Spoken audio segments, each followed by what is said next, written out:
సరిరారెవ్వరు నా ప్రియుడైన యేసయ్యకు,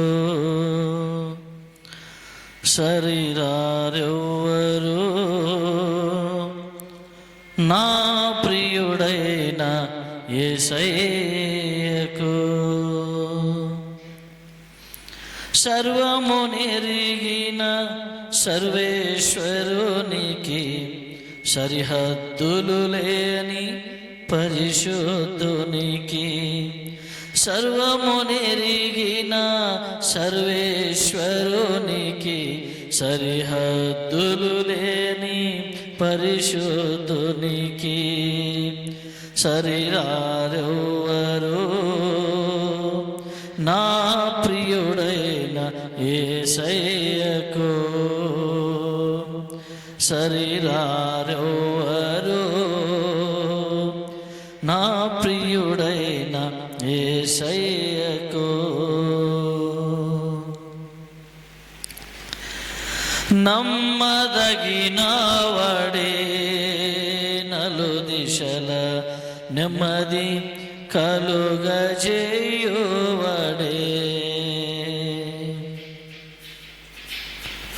నమ్మదగినవాడే నలు దిశల నెమ్మది కలుగజేయువాడే. నా జీర్వ్రతము జీవితమంతా అనుసరించినదే, నా జీర్వ్రతము జీవితమంతా అనుసరించినడే. నాకై నిలువెల్ల సిలువలో నలిగి కరిగినదే, నాకై నిలువెల్ల సిలువలో నలిగి కరిగినడే. సరిరారెవ్వరు నా ప్రియుడైన యేసయ్యకు, సరిరారెవ్వరు నా ప్రియుడైన యేసయ్యకు. ఆరోగ్య ప్రదాతయే సంపూర్ణ స్వస్థత అనుగ్రహించువాడే, ఆరోగ్య ప్రదాతయే సంపూర్ణ స్వస్థత అనుగ్రహించువాడే. ఆచార్య క్రియలు జీవితమంతా చెయ్యుచు తిరిగినడే, ఆచార్య క్రియలు జీవితమంతా చెయ్యుచు తిరిగినడే. నాకై కొరడాల దెబ్బలను అనుభవించినడే, నాకై కొరడాల దెబ్బలను అనుభవించినడే. సరిరారెవ్వరు నా ప్రియుడైన యేసయ్యకు,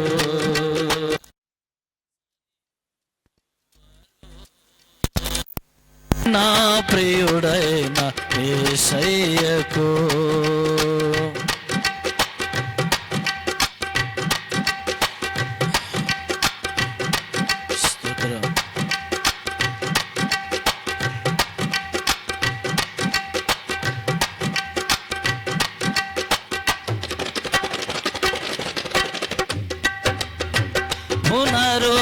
పునరుద్ధానుడే జయశీలి మృతిని గెలచి లేచినడే, పునరుద్ధానుడే జయశీలి మృతిని గెలచి లేచినడే. శ్రేష్టమైన పునరుత్థాన బలము ఇచ్చినడే, శ్రేష్టమైన పునరుత్థాన బలము ఇచ్చినడే. నాకై అతి త్వరలో మహిమతో రానయున్నవాడే. నాకై అతి త్వరలో మహిమతో రానయున్నవాడే. శరీరారెవ్వరు నా ప్రియుడైన యేసయ్యకు. శరీరారెవ్వరు నా ప్రియుడైన యేసయ్యకు. సర్వము నెరిగిన సర్వేశ్వరునికి సరిహద్దులు లేని పరిశుద్ధునికి. సర్వము నెరిగిన సర్వేశ్వరునికి సరిహద్దులు లేని పరిశుద్ధునికి. శరీరారెవ్వరు నా ప్రియుడైన యేసయ్యకు. శరీరారెవ్వరు నా ప్రియుడైన యేసయ్యకు. నా ప్రియుడైన యేసయ్యకు స్తోత్రం. హల్లెలూయా. దేవునికి మహిమ కలుగునుగాక. మరి ఈ సమయంలో వారి టీం వాళ్ళు ఒక్కరున్నా ఇద్దరున్నా వచ్చి పాడి ప్రభును మహిమపరుస్తారు. ఆ తర్వాత నేరుగా ఆరాధన వాక్య ధ్యానములోకి వెళ్దాం. రండి.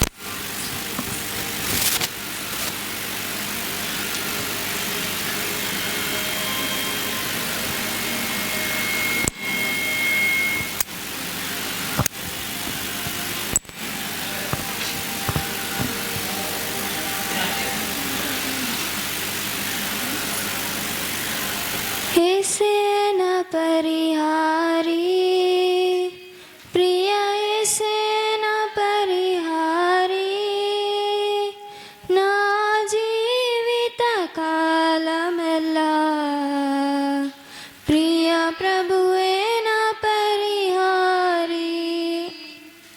నా జీవిత కాలమెల్లా ప్రియ ప్రభువే నా పరిహారి.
సౌండ్ కమ్మ.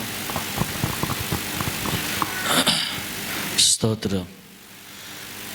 దేవునికి మహిమ కలుగునుగాక. హల్లెలూయా. మరి విలువైన సమయంలో ప్రభువును ఆరాధించుదాం. ఆరాధన చేస్తూ మనస్ఫూర్తిగా మన హృదయాలను మనం ప్రభువుకు సమర్పించుకుందాం. ఈ విలువైన సమయం ప్రభు నీతో నాతో అందరితో మాట్లాడే సమయం కాబట్టి అందరూ వీలైనంత వరకు ఆరోగ్యం బాగున్నవాడు మాత్రమే లేచి నిలబడదాం. కీళ్ళ నొప్పులు ఏమైనా ఉంటే వెనకాల కుర్చీ మీద కూర్చోవచ్చు, ఇబ్బంది ఏం లేదు. ఓకేనా? దేవునికి మహిమ కలుగునుగాక. అందరూ బాగున్నారని నేను ప్రభునందు విశ్వసిస్తున్నా. చక్కగా ప్రభును ఆరాధన చేద్దాం. తలలు వంచుదాం. ఆరాధన చేస్తున్నప్పుడు లోక సంబంధమైన ఆలోచన ఏమాత్రము నీ మనసులో కానీ, నీ వినికిడిలో కానీ, నీ మెదడులో కానీ, నీ గుండె దరిదాపులో కానీ ఉండకూడదు. ఎందుకంటే లోకపు ఆలోచన దేవుని నుంచి నీకు దూరం చేస్తుంది.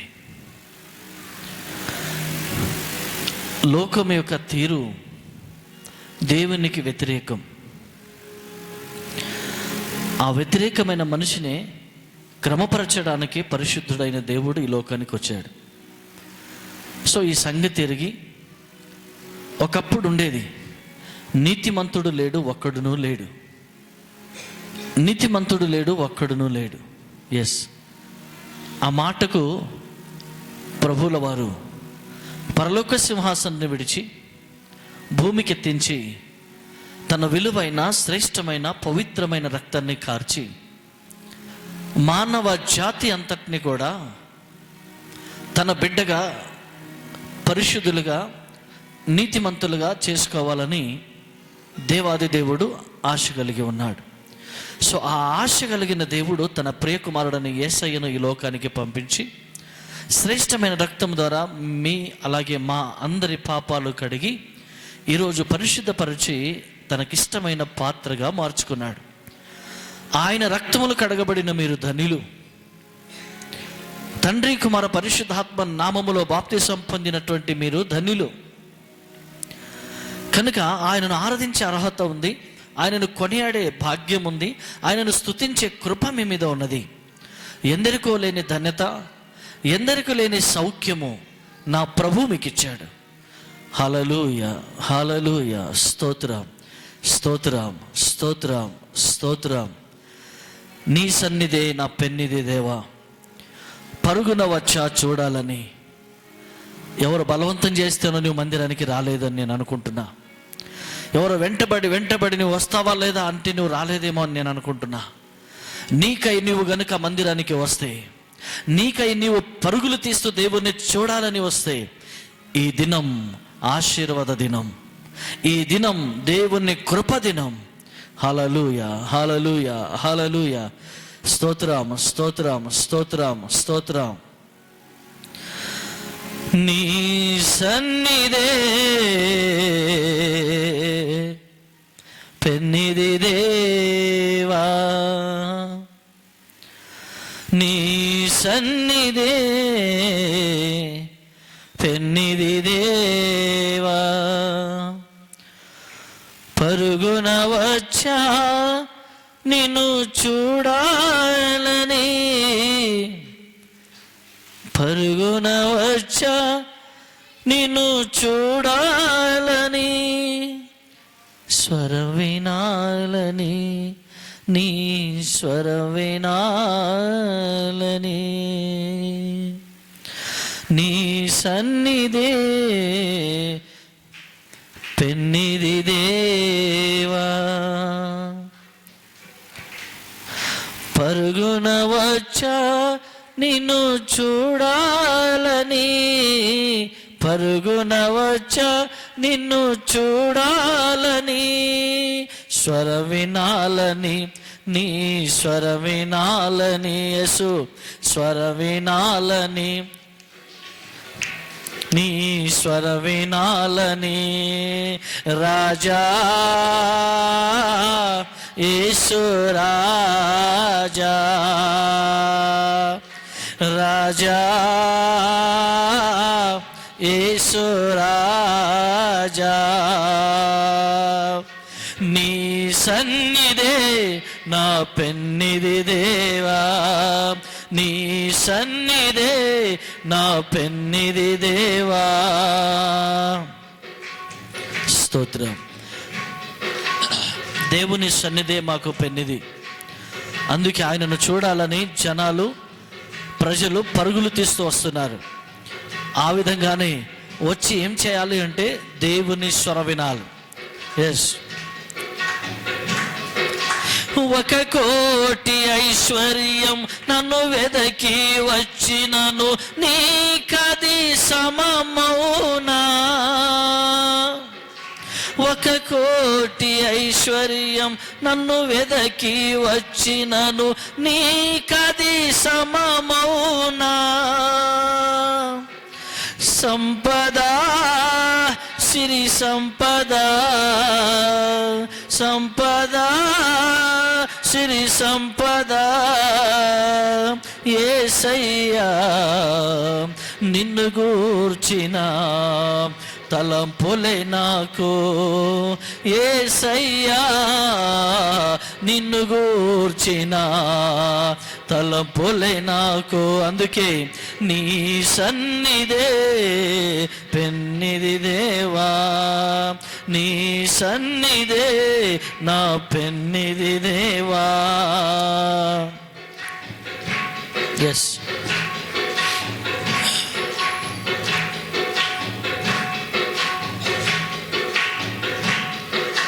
నా పాపము తొలగింప మోసావు సిలువను, మహోన్నతం నీ ప్రేమ. నా పాపము తొలగింప మోసావు సిలువను, మహోన్నతం నీ ప్రేమ. చల్లని గాలి కల్వరి, చల్లని గాలి, చల్లని గాలి కల్వరి, చల్లని గాలి ఆవరించుమా, ఆదుకొనుమా, నన్ను పాలించుమా. ఆవరించుమా, ఆదుకొనుమా, నన్ను పాలించుమా. రాజా యేసు రాజా, రాజా యేసు రాజా, నీ సన్నిధే నా పెన్నిది దేవా, నీ సన్నిధే నా పెన్నిది దేవా.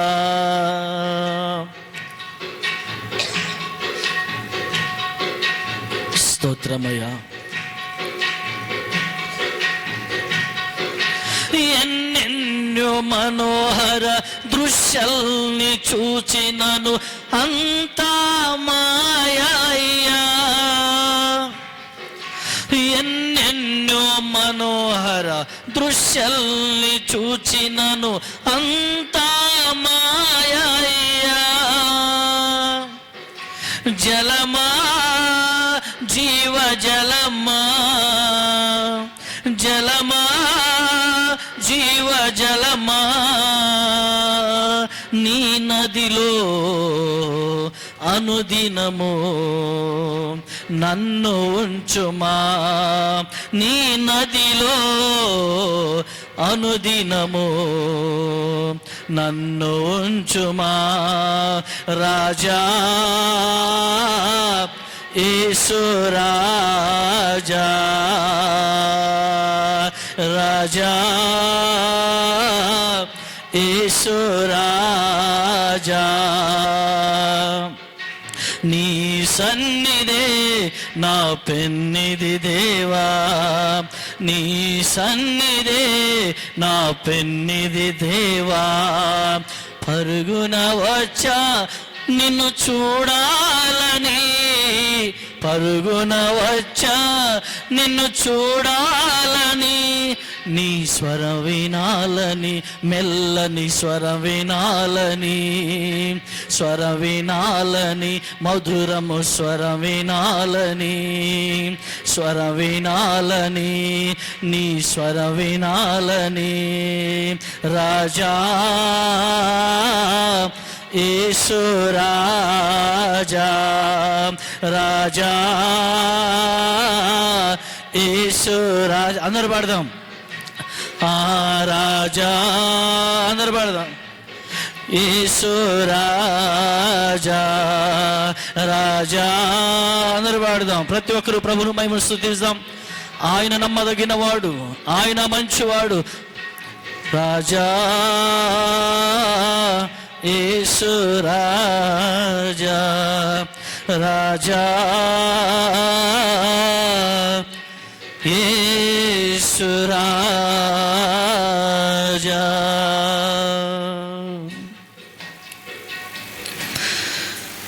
నా పాపము తొలగింప మోసావు సిలువను, మహోన్నతము నీ ప్రేమ.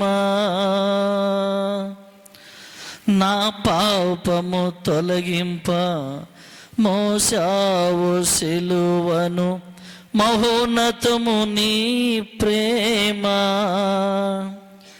చల్లని గాలి కల్వరి, చల్లని గాలి, చల్లని గాలి కల్వరి, చల్లని గాలి ఆవరించుమా, ఆదుకొనుమా, నన్ను పాలించుమా.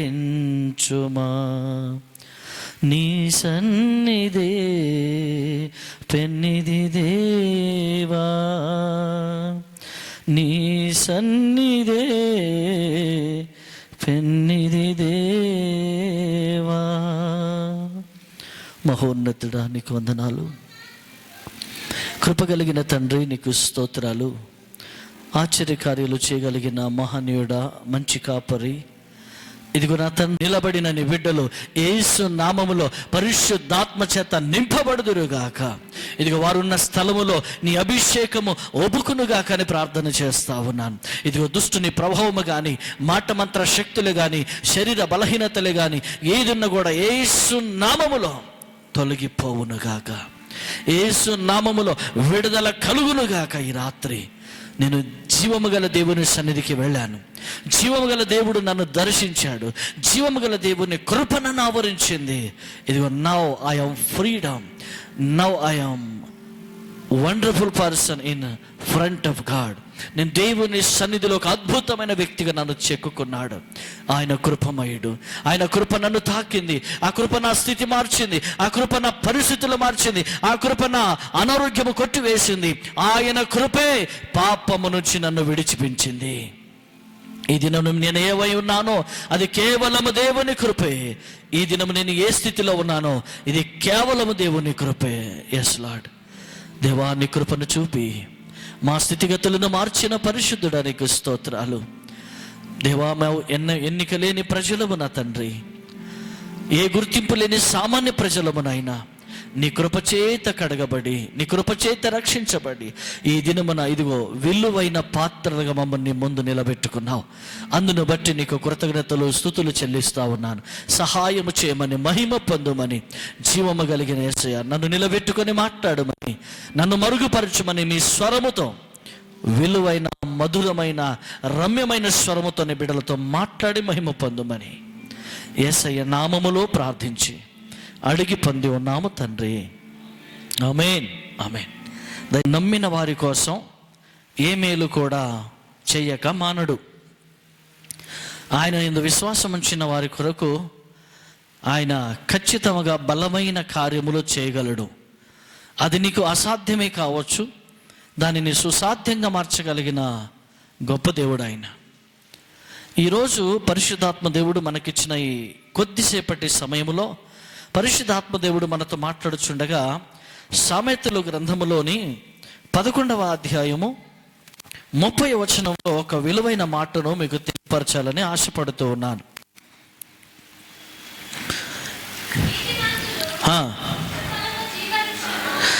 నీతిమంతులు ఇచ్చు ఫలము జీవవృక్షము, జ్ఞానము గలవారు ఇతరులను రక్షించుదురు.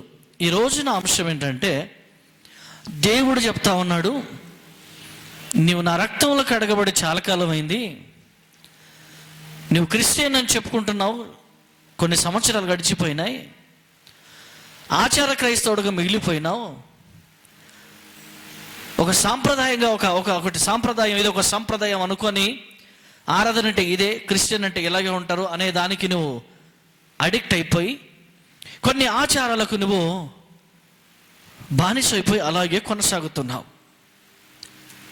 కానీ దేవుని వాక్యము చాలా క్లియర్గా చెప్తా ఉంది, మీరు జ్ఞానవంతులై ఉండుడి.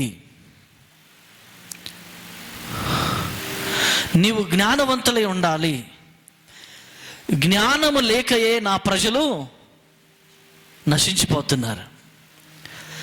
జ్ఞానము లేదు గనుక చాలామంది నశించిపోతున్నారు. సో దేవుని ఇంటెన్షన్ ఏంటంటే, నువ్వు జ్ఞానహీనుడిగా ఉండడం నాకు ఇష్టం లేదు, నువ్వు జ్ఞానము లేకుండా బ్రతకడం నాకు ఇష్టం లేదు.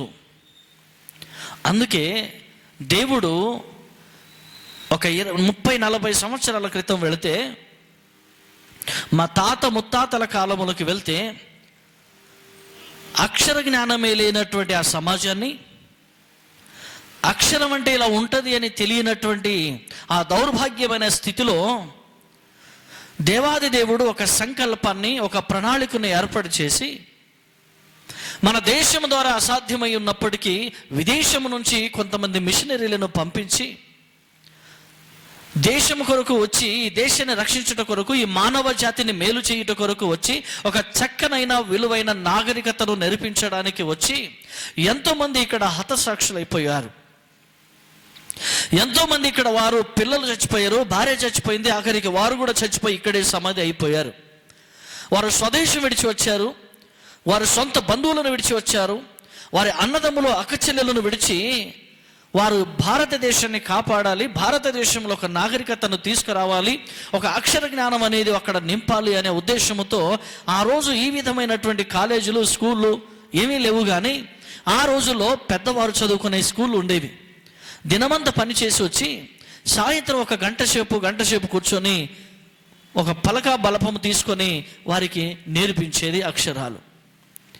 ప్రియమైన దేవుని బిడ్డలారా, ఎప్పుడైతే ఒక 30-40 సంవత్సరాల క్రితం, ఒక 50 సంవత్సరాల క్రితం ఒక నాగరికత అనేది మనకు రావాలి అనుకొని మిషనరీలు కానీ, కొంతమంది జ్ఞానులు కానీ కంకణం కట్టుకొని ప్రతి ఒక్కరిని కూడా చైతన్యం చేయాలని ఆ రోజు పూనుకుంటే, ఈరోజు వరకు ఒక 90% వరకు ప్రతి ఇంట్లో చదువుకున్న వాళ్ళ శాతమే ఎక్కువగా ఉంది.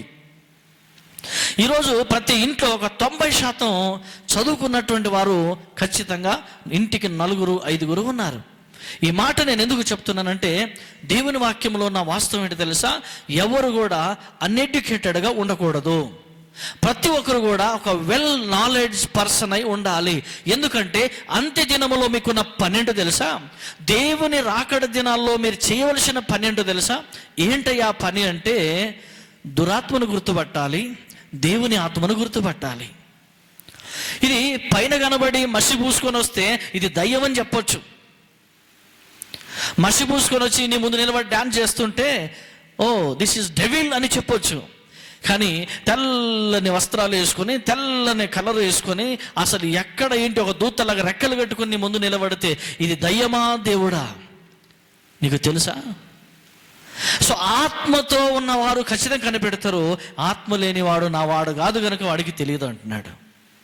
సో ఈరోజు జ్ఞానంతో నువ్వేం చేయాలంటే, ఫస్ట్ నువ్వు ఆత్మ చేత నింపబడాలి. జ్ఞానంతో నువ్వేం చేయబడాలంటే పరిశుద్ధాత్మ వశమై ఉండాలి.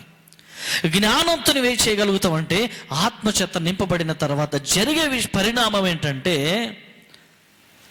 నువ్వు జ్ఞానం సంపాదించుకుంటావు. సో ఈ జ్ఞానమే ఎక్కడి నుంచి వస్తుంది? జ్ఞానం ఎక్కడి నుంచి వస్తుంది అంటే దేవుని భయమే జ్ఞానానికి మూలం అని బైబిల్ చెప్తా ఉంది. కదా. యెహోవా యందు భయం, దేవుని యందు భయం, దేవుని యందు వినయం, దేవుని యందు తగ్గింపు, దేవుని యందు మర్యాద, దేవుని యందు అత్యల్పుడుగా ఎవరైతే ఉంటారో, సో ఆయనలో ఏముందంట? జ్ఞానం ఉంది. జ్ఞానము కలిగిన వారు తక్కువగా మాట్లాడతారు, జ్ఞానము లేని వారు ఎక్కువగా మాట్లాడతారు. ఇది సమాజం ఎరిగిన సత్యం. సో బైబిల్ కూడా ఏమంటుందంటే, అధికంగా మాట్లాడువాడు అందులో కపటం ఉండక మానదు, అందులో అబద్ధం ఉండక మానదు. కాబట్టి తక్కువగా మాట్లాడువాడు ఆలోచించి మాట్లాడతాడు. ఒక 99% వరకు అది నిజమే ఉండొచ్చు. హల్లెలూయా. కొంతమంది తక్కువ మాట్లాడే వాళ్ళు కూడా భయంకరమైన అబద్ధాలు చెప్పేవాళ్ళు కూడా ఉన్నారు.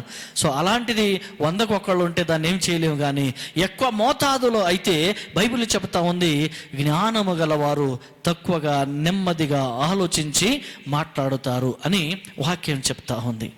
అందుకే ఇక్కడ ఏంటి దాని యొక్క విషయాన్ని మనం గమనించినప్పుడు, నీతిమంతులు ఇచ్చు ఫలము జీవవృక్షము. నేను నీతిమంతుణ్ణి అనుకున్నప్పుడు నా ద్వారా వచ్చే ఫలం ఎలా ఉంటుంది? జీవవృక్షమై ఉంటుంది. నా ద్వారా వచ్చే ఫలం కూడా జీవవృక్షమై ఉంటుంది, నీతితో కూడిన జీవవృక్షం. తర్వాత జ్ఞానులను ఏం జరుగుతుందంట? జ్ఞానము గలవారు ఇతరులను రక్షించుదురు. వీనికి జ్ఞానం ఉంది, ఫలనుడికి జ్ఞానం లేదు అని ఎట్లా తెలుస్తుంది?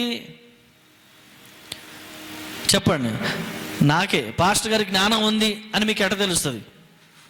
అంత గట్టిగా వాక్యం చెప్తుంటే మీకు జ్ఞానం లేదని ఎట్లా అనుకుంటాం పాస్టర్ గారు అని మీరు అనుకుంటున్నారేమో.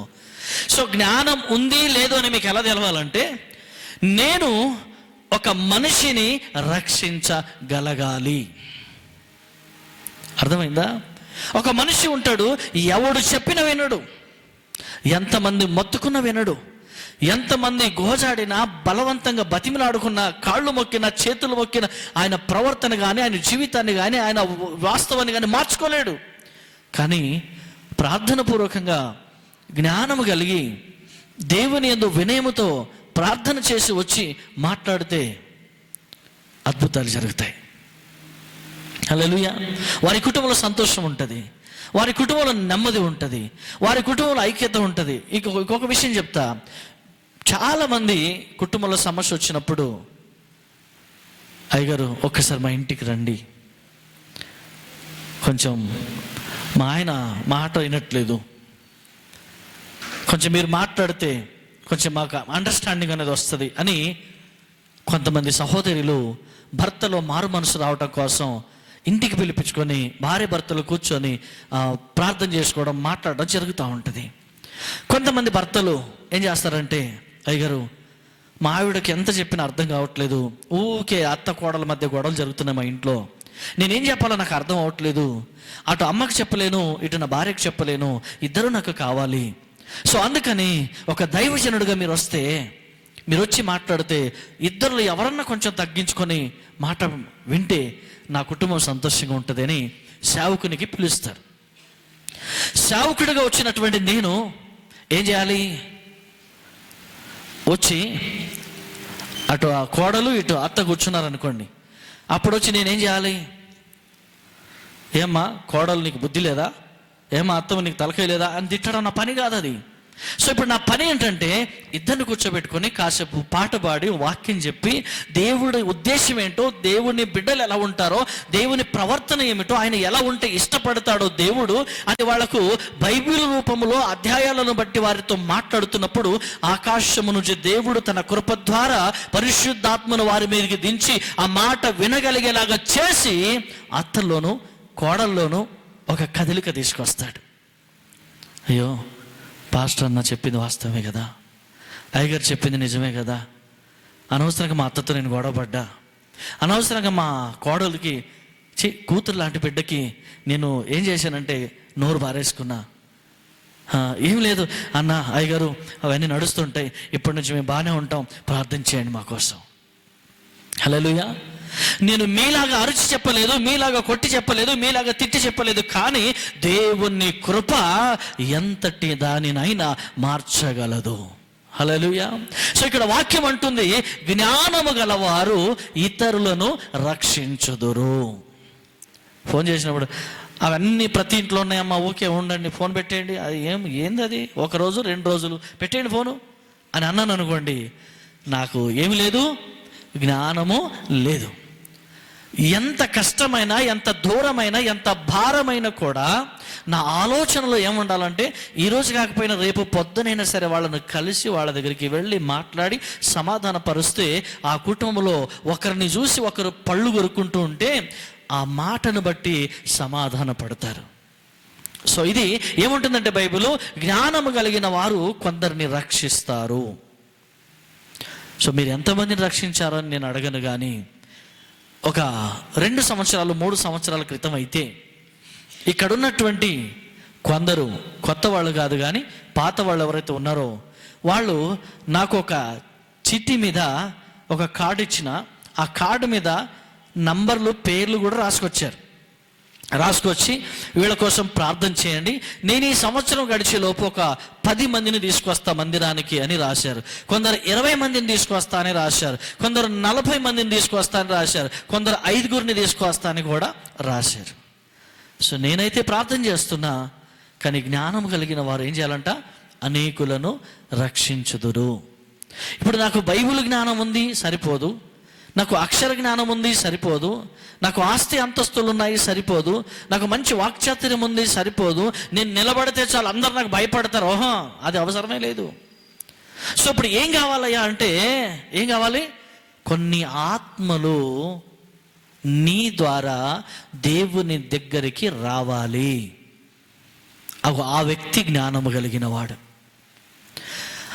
ఆ వ్యక్తి జ్ఞానం కలిగిన వాడు. కొందరిని చూస్తే అమ్మో ఈమె ఇక్కడ కూడా ఉందా, రేపు వచ్చే వారం ఇక్కడికి రాను అని కొంతమంది వెళ్ళిపోతున్నారు.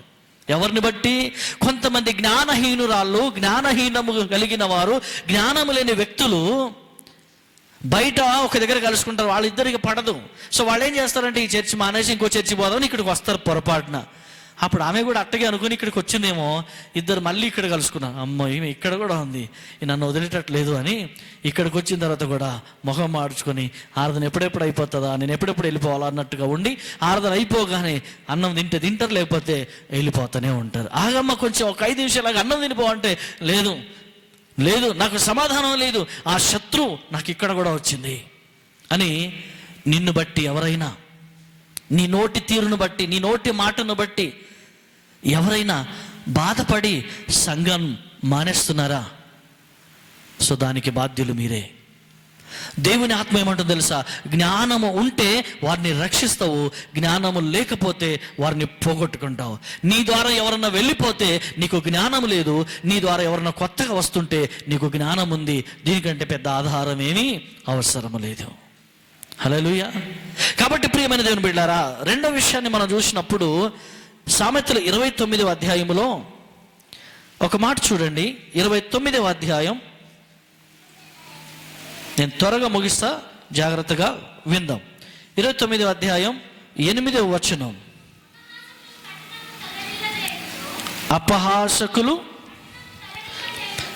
అపహాసకులు ఏం చేస్తారంట, కట్టడాలను తల్లడిల్ల చేయుదురు. రైట్. జ్ఞానులు కోపాన్ని చల్లారుస్తారు. రైట్. మొదటిది సామెతల గ్రంథములో 11వ అధ్యాయంలో చదివినప్పుడు, జ్ఞానులు ఇతరులను రక్షించుదురు. జ్ఞానము కలిగిన వారు ఇతరులను ఏం చేస్తారంట, రక్షిస్తారు. ఏమని ప్రార్థన చేస్తారు ఇంటికి పోయి తెలుసా, ప్రభా పాపినైనా నన్ను రక్షించవు, నేను ఎలాగూ రక్షణ పొందుకున్నా, నేను ఎలాగో బాప్తిజం పొందుకున్నా, నేను ఎలాగో బల్లలో పాల్గొంటున్నా, నేను ఎలాగో క్రమం తప్పకుండా చర్చికి వెళ్తున్నా, కానీ ఫలానా వాళ్ళే ప్రభువా, వాళ్ళ ఇల్లు చూడు, వాళ్ళ పరిస్థితులు చూడు, ఎంత వేదన ఉందో వాళ్ళ కుటుంబంలో. అయ్యా ఒక్కసారి ఆ కుటుంబాన్ని మార్చయ్యా, ఒక్కసారి ఆ కుటుంబాన్ని తాకు ప్రభు అని జ్ఞానం కలిగిన వారు వారి కుటుంబం కొరకు ప్రార్థన చేస్తారు. సో ప్రార్థన చేసిన తర్వాత రెండవది ఏం చేస్తారు అంటే, అపహాసకులు పట్టణము తల్లడిల్ల చేయుదురు. అపహాసకులు ఏం చేస్తారంట, పట్టణం మొత్తం తల్లడిల్ల చేస్తారు, కింద మీద అయిపోతుంది. ఎవరు వీళ్ళు? అపహాసకులు కీర్తన గ్రంథంలో 1వ అధ్యాయంలోనే దాని గురించి ఉంటుంది. అగో అపహాసకులు కూర్చుండు చోటను నీవు కూర్చోకూడదు అని అక్కడ కట్ చేశాడు ప్రభు. ఆడ కట్ చేసేసాడు. బిడ్డ జాగ్రత్త, అపహాసకులు రాబోతున్నారు. అపహాసకులు వచ్చి ఏం చేస్తారు తెలుసా? పట్టణం మొత్తం తల్లడిల్ల చేస్తారు. పట్టణం మొత్తం కింద మీద అయిపోతుంది. పట్టణంలో సమాధానం ఉండదు.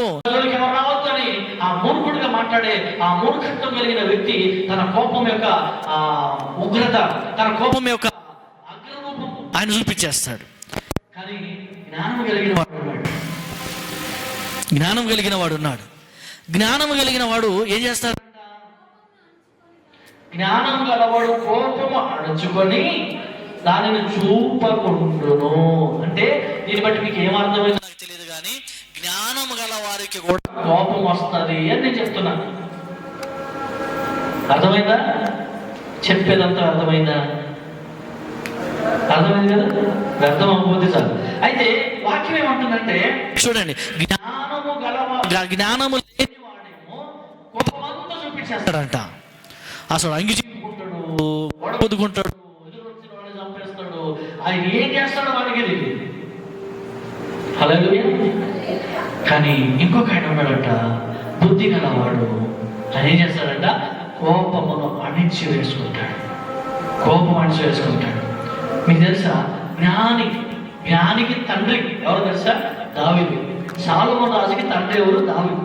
సో ఈ దావీదు ఏమంటాడు? నా ప్రాణమా యెహోవాను సన్నిధించు, ఎక్స్ట్రా చేయకు, జాదా హుషారు చూపించకు, ఆయన సన్నిధించు. ఈరోజు ఏమై ఉన్నావో ఆయన వల్లే ఉన్నావు. ఈరోజు నీ స్థితి ఎలా ఉందంటే, ఇలా ఉందంటే కారణం ఆయనే. మర్యాదగా ఆయనను స్తుతించు, మర్యాదగా ఆయనను ఆరాధించు. అంటే తన ప్రాణాన్ని తాను అణుచుకుంటున్నాడు. అంటే తన ప్రాణం అప్పుడప్పుడు ఏం చేస్తుంది? ఎంతసేపు ప్రార్థన చేస్తావు పో, ఎంతసేపు పాట పాడుతావు పో, ఎంతసేపు వింటా వాక్యం చాలు, లేవు బయటికి పో అని చెప్తా ఉంటుంది. ఉజో అనాలి. అది జ్ఞానం గలవాడు చేసే పని.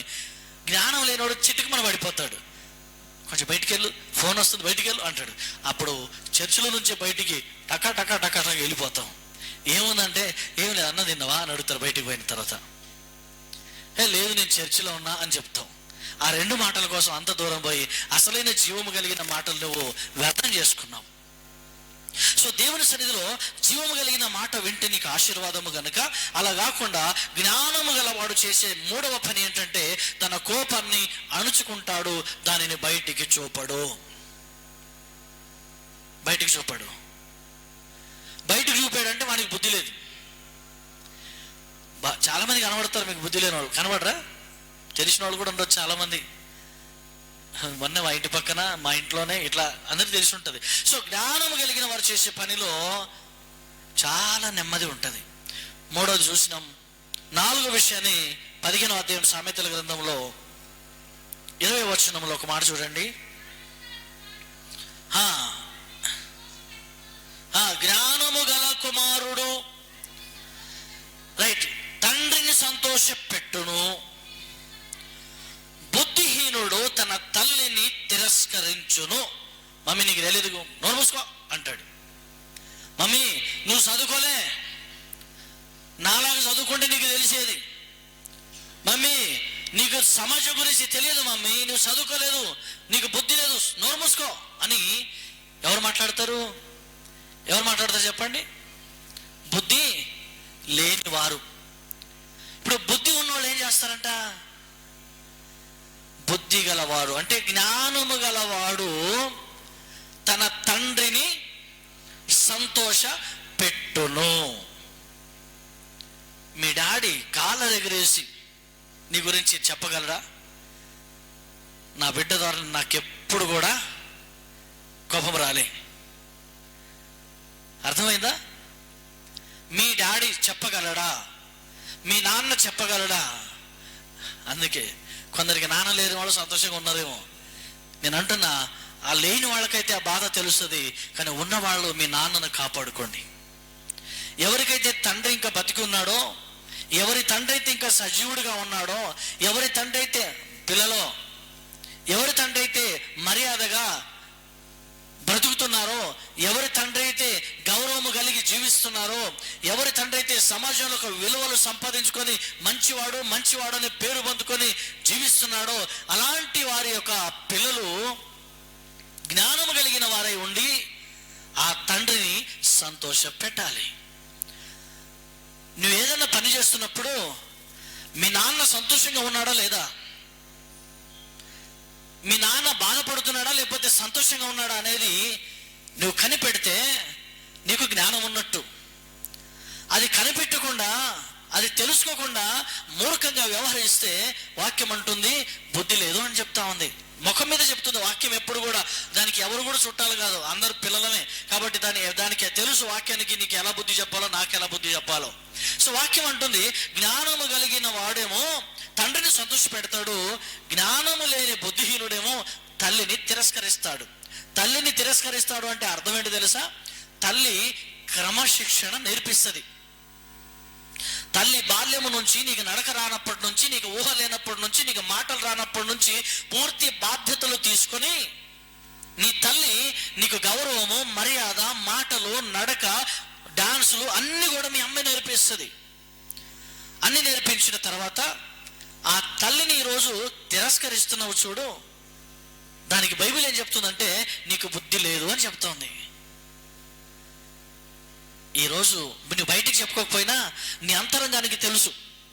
మీ అమ్మను తిరస్కరిస్తున్నావా, లేదా మీ అమ్మను సంతోష పెడుతున్నావా, మీ అమ్మను మెచ్చుకునేలాగా జీవిస్తున్నావా? మీ అమ్మ నీ విషయంలో అయ్యో నా బిడ్డ ఏంటి నా మాట వినట్లేదు అని బాధపడితే అమ్మను నువ్వు తిరస్కరించినట్టే. సో అమ్మను తిరస్కరించిన నీవు బయట ఎవరిని సంతోష పెట్టగలవు? హల్లెలూయా, నా మాట అర్థమైందండి? సొంత తల్లినే తిరస్కరించిన నీ జీవితంలో మరొక వ్యక్తి ఎలా సంతోషంగా ఉండగలడు? మరొక వ్యక్తికి నువ్వు ఎలా సమాధానం చెప్పగలవు? మరొక వ్యక్తి ముందు నువ్వు ఎలాగ బుద్ధి చెప్పగలవు? అప్పుడు నీకు ప్రతిసారి అర్థమయ్యేది అది ఒకటే, ఏమని? అమ్మ మాటని తిరస్కరించావు, బుద్ధి లేకుండా వ్యవహరిస్తున్నావు. బుద్ధి జ్ఞానములు కలిగిన వారై ఉండి తండ్రిని సంతోష పెట్టుము. ఇప్పుడు తల్లి అనగా ఒక సేవకుని దగ్గరికి రావాలి. ఇప్పుడు సొంత కన్న తల్లి దగ్గరికి వచ్చి మాట్లాడా. ఇప్పుడు సేవకుడు ఒక తల్లిగా సంఘాన్ని పోషిస్తూ ఉంటాడు కాబట్టి సేవకుడు సంఘములో ప్రతి విశ్వాసికి నడక నేర్పిస్తాడు, పాట నేర్పిస్తాడు, ప్రార్థన నేర్పిస్తాడు, వాక్యం నేర్పిస్తాడు. కాబట్టి సేవకుడు ఒక తల్లిలాగా నిన్ను దేవునిలో నడిపిస్తూ ఉంటాడు. జ్ఞానము కలిగిన వాడు ఆ తల్లిని, పరలోకపు దేవుణ్ణి సంతోష పెడతాడు. నిన్ను చూసినప్పుడు నీ దేవుడు, నిన్ను చూసినప్పుడు నీ సంఘ కాపరి సంతోషపడతాడు. జ్ఞానం లేని వారిని చూస్తే తల్లిని తిరస్కరిస్తావు. పాస్టర్కి ఏం తెలుసులే, పాస్టర్కి ఏం తెలుసులే, అవన్నీ ఎవరు పట్టించుకుంటాడు, అన్ని ఒట్టిదే చెప్తాడు, ఆయన మన పని ఏదో మనం చేసుకోవాలి, ఆయన చెప్పినట్టు అన్నీ వింటే ఇక మనం అంతే అని కొంతమంది సేవకుని మాటను పెడచెవిన పెట్టి నష్టపోయినప్పుడు దాని విలువ తెలుస్తుంది. కాబట్టి నష్టపోక ముందే దేవుడు అంటున్నాడు జ్ఞానము కలిగి నడుచుకో, జ్ఞానము కలిగి ఒదిగి ఉండు, జ్ఞానము కలిగి ప్రవర్తించు, జ్ఞానము కలిగి నీ తల్లిని గౌరవించు, నీ తండ్రిని సంతోషపెట్టు. హల్లెలూయా. నిజంగా నీ తల్లి మీద గౌరవం ఉన్నా, నీ తండ్రి మీద ప్రేమ ఉన్నా ఈ రెండు పనులు చేస్తావు. తల్లిని సన్మానిస్తావు, తండ్రిని సంతోషపెడతావు. హల్లెలూయా. సన్మానించడం అంటే పోయి పొద్దున్నే లేచి దిల్సు నగర్ పోయి షాలో కొనుక్కొని ఒక పూలదండ కొనుక్కొచ్చేసి మెడలో వేసి షాలో కప్పితే తల్లిని సన్మానించినట్టు కాదు. మరి ఏది తల్లిని సన్మానించినట్టు అంటే తల్లి మాట వినడమే సంతోషంగా, అది మాట వినడమే నువ్వు తల్లిని సన్మానం చేసినట్టు.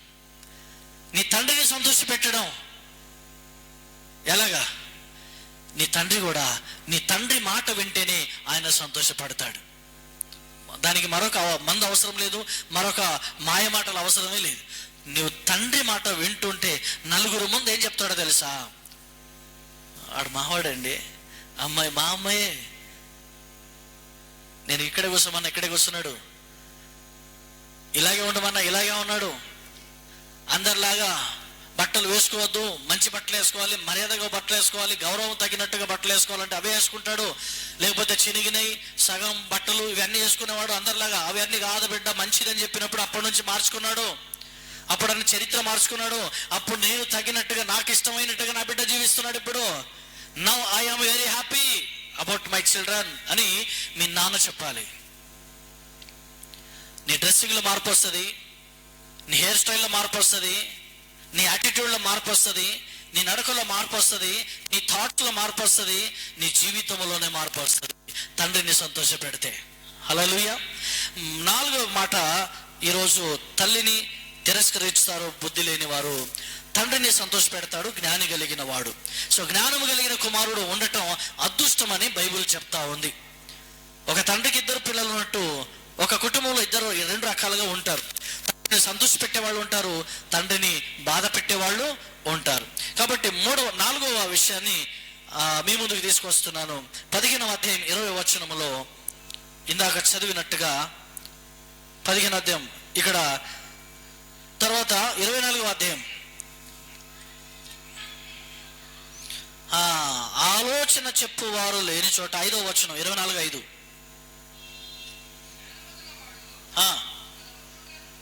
జ్ఞానము కలిగిన వాడు బలవంతుడుగా ఉంటాడు, తెలివి గలవాడు శక్తిమంతుడుగా ఉండును.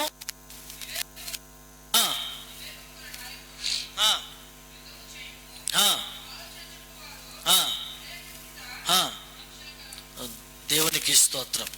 ఇక్కడ ఈ 3 విషయాలు కూడా ఒక జ్ఞానానికి సంబంధించినవి.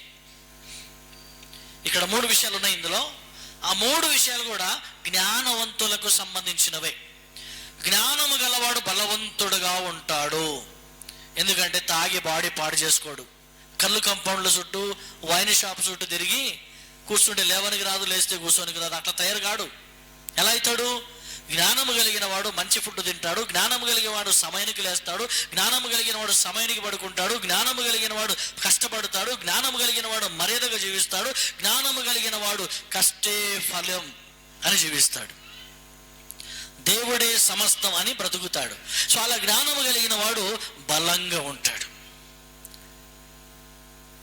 కొంతమంది చూడడానికి బలంగా కనబడతారు, చిన్న దారం కాళ్ళలో పడ్డ పడిపోతారు కింద. తెలుసా మీకు? చూడడానికే ఆజానుభావుల్లా కనబడతాం, ఏముండదు. సో బైబిల్ ఏం చెప్తుందంటే జ్ఞానము కలిగిన వారై ఉంటే వాడు బలంగా ఉంటాడు. ఎలా ఉండాలి? ఫిజికల్గా బలంగా ఉండాలి, జ్ఞానములో కూడా బలంగా ఉండాలి. ప్రతి దాంట్లో పడిపోవద్దు, ప్రతి దాంట్లో వీక్ అవ్వద్దు. నువ్వు నాలెడ్జ్ పరంగా చాలా స్ట్రాంగ్గా ఉండాలి. నాలెడ్జ్ పరంగా చాలా జ్ఞానంగా బలంగా ఉంటే ఏమవుతుందో తెలుసా? నీకు రోగాలు రావు. జ్ఞానం కలిగిన వాడు రోగాన్ని చూసి భయపడాడు, ఫస్ట్ స్ట్రెంత్ పెంచుకుంటాడు. ఇదేం చేస్తుంది అంటాడు. మీరు చూడండి, ఎవరైనా హాస్పిటల్కి వెళ్తే ఇంకొక వ్యక్తి జ్ఞానం కలిగి ధైర్యంగా ఉండి ఆరోగ్యంగా ఉన్న వ్యక్తి వెళ్ళి బెడ్ దగ్గరికి వెళ్ళి అయ్యయ్యో ఎట్లా అయిపోయింది, అయ్యో చచ్చిపోయిందని బతికినావా అంటారా? లేదు. పోయి చేయబట్టుకొని ఏమైందిలే, ఏం కాదు, అదేం చేస్తుంది అంటాడు. అంటే అక్కడ ఉన్న మనిషికి సగం బలం వచ్చేస్తుంది ఈయనను బట్టి.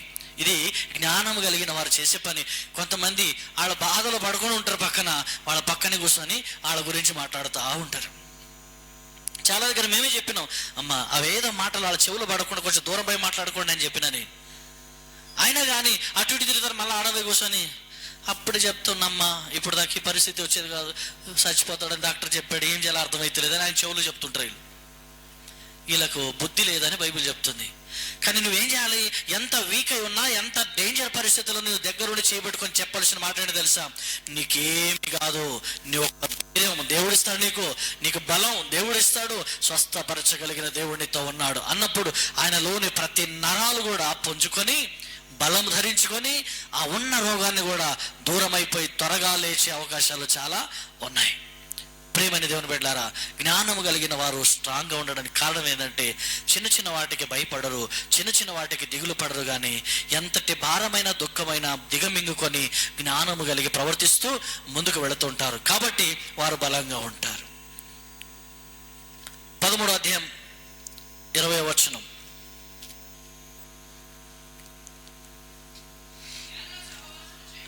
జ్ఞానుల సహవాసము చేయువాడు జ్ఞానులతో గనుక దోస్తాని చేస్తే జ్ఞానం కలిగిన వాడు అవుతాడు. మూర్ఖుల సావాసం చేయువాడు ఇక అంతకంటే ఇంకేముంటుంది, పడిపోవడం ఉంటుంది. నీవు సావాసం చేస్తున్న దాంట్లో 2 రకాల మనుషులు ఉంటారు. నువ్వు ఎవరితో అయితే ఫ్రెండ్షిప్ చేస్తావో నీకు పైన చూస్తే అంత బంగారం లాగానే కనబడుతుంది, కానీ లోపల ఇత్తడి ఉంటుంది. జాగ్రత్త.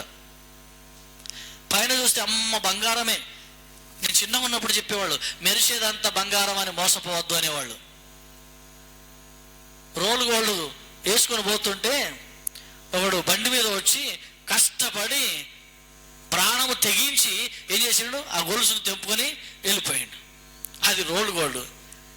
వాడిని పట్టుకొని కొట్టిన, తప్పించుకొని పారిపోయి అక్కడ పోయి 4 దెబ్బలు తిని అన్నీ అయిపోయిన తర్వాత పోయి చెక్ చేపించుకుంటాడు. తప్పించుకొని వచ్చిన దెబ్బలు పడితే పడ్డాయి, కానీ దాదాపు 2-3 తులాలు లేకుండా పుస్తెల తాడు ఉండదు.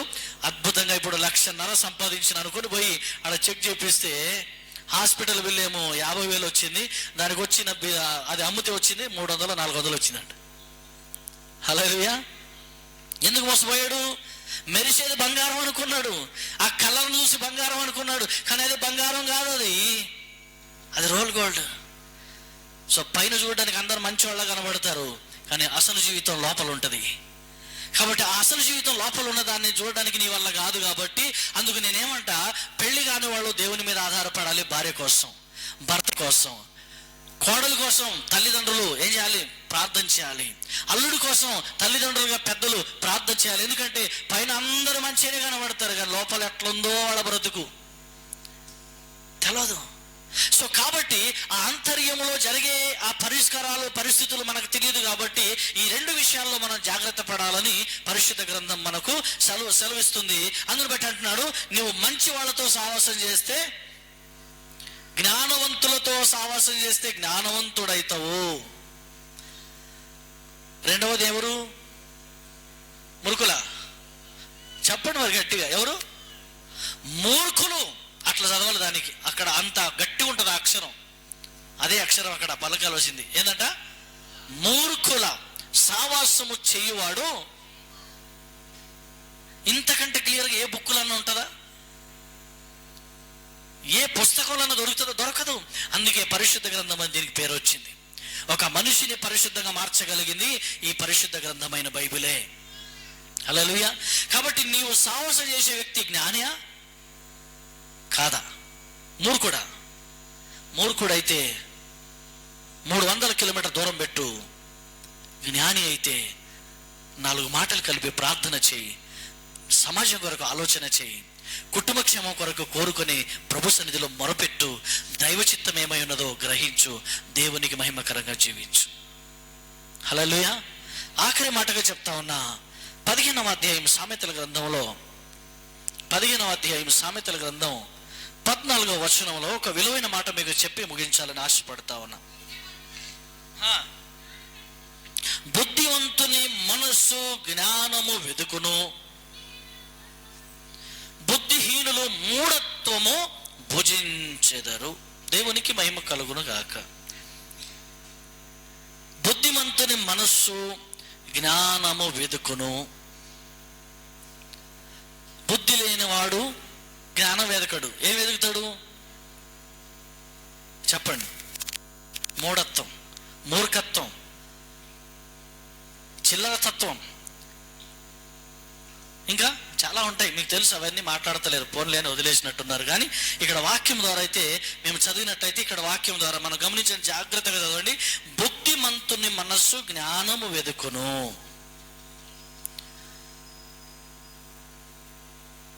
బుద్ధిమంతుని మనసు జ్ఞానం వెతుకుతుంది. అంటే ఎందుకు? జ్ఞానితో సావాసం చేస్తే వాడు జ్ఞాని అవుతాడు. అందుకే బుద్ధిమంతుడు ఏం వెతుకుతాడు? జ్ఞానినే వెతుకుతాడు. జ్ఞానినే వెతుకుతాడు. ప్రార్థన పరుడు ఏం చేస్తాడు? ఇంకొక ప్రార్థన పరుడిని వెతుకుతాడు. ప్రార్థన చేసుకోలేని వాడు ఎవరిని ఎదుగుతాడు? రోడ్డు మీద అవారగా తిరిగే వాళ్ళని ఎదుగుతాడు. ఎందుకంటే మంచి వాళ్ళతో పోతే మళ్ళీ వాళ్ళు ప్రార్థన చేయమంటారుగా. మంచి వాళ్ళతో సావాసం చేస్తే మళ్ళీ చర్చికి రమ్మంటారు, ప్రార్థన చేసుకోమంటారు. కాబట్టి ఇలాంటి వాళ్ళు మంచి వాళ్ళు జొలిగిపోరు. వాళ్ళకి అలాంటి వారే కావాలి.